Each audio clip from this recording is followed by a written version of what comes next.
when we think of the villages in the Haute-Medoc, which is on the left side of Bordeaux, we often think of descriptors for each of their characteristics as cold in Saint-Estèphe, which gives you these harder, more tannic, long-living acidic wines, iron fist, velvet glove for Pauillac, a bit the same for Saint-Julien, but a little bit more approachable, pencil leads and black currant coulis for Pessac-Léognan, and for Margaux we often talk about something being feminine or more perfumed, and certainly that's the case with something like this.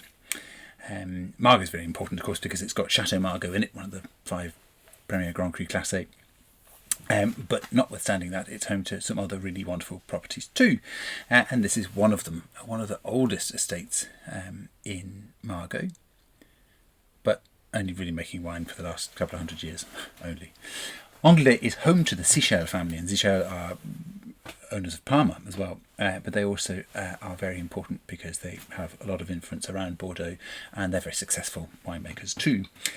This is gorgeous stuff, 56% Cabernet Sauvignon for this particular vintage, so it's got that lovely, again, structure but perfume, 33% Merlot and 11% Cabernet Franc, so it's a very classic Bordeaux blend, but heavier on the Cabernet, and then in the winery, once these excellent grapes are picked, you get this amazing, clever use of oak barrels. So new oak barrels, and then every year the wine gets, a third of the wine gets changed into new oak barrels again, so they get replenished.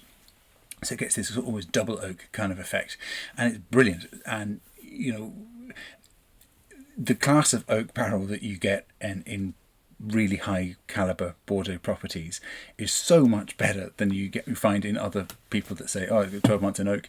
You know, you're talking, it's a completely different ball game, and the texture and the aromas and the complexity, the depth, everything about the wine is just taken to another level. It's such high quality, and it's kind of dripping with goodness.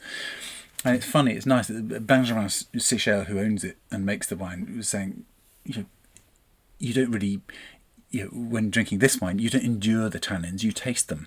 I thought it was quite a nice thing to say, because it shows that everything about the thing, it's like Germans that would say you don't kind of have to go through the process of enjoying this acidity or drinking this acidity in the Riesling. You really enjoy it, you celebrate it because it's part of the high quality of it. And it's the same for this with the tannins. They're present, they're not really high, they're juicy, and they're part of this wonderful texture. So as you kind of, dry tannins, it's going to dry out your mouth, have to kind of have some food to go with it. Well, it may be, but the tannins in this are really enjoyable, and they taste of black currants and blackberries and leather and spice. Like, you couldn't be much nicer.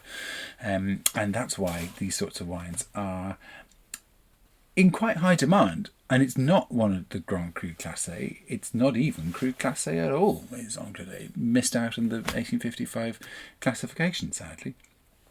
Or not, actually, because it means that now we get it, and it's a lot less expensive than if it were part of the classification system. So hooray for things like this. Enjoy it, and you might even let me know what you think.